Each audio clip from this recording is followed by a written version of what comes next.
Okay, so with a patient with adhesive capsulitis, also known as frozen shoulder, the biggest issue is that they are having decreased mobility in their arms. So some manual therapy we can do are some mobilizations at each stage.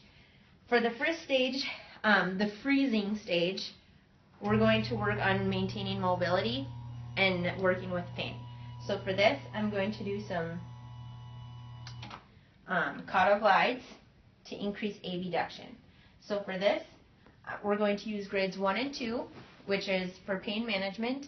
1 is into a little bit of tissue tension, and 2 is a little bit past, but not yet hitting resistance. So to do this, I'm going to distract her shoulder and give a caudal glide to the glenohumeral joint. For this mobilization, you can use oscillatory or sustained, depending on the patient's level of comfort. Once we start getting into that frozen phase, we really need to be more aggressive with the manual therapy to get that arm moving again.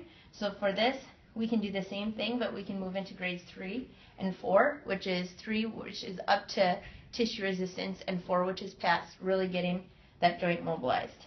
Again, caudal glides will increase abduction. For the third phase, the thawing phase, we can use a technique, a mobilization with movement. And so I will have my patient move into a seated position.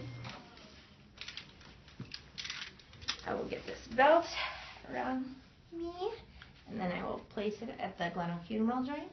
And to do this, I'm going to give a posterior and lateral glide along with the caudal glide of the belt, and I'm going to ask my patient to move their arm into abduction and adduction, moving along with her.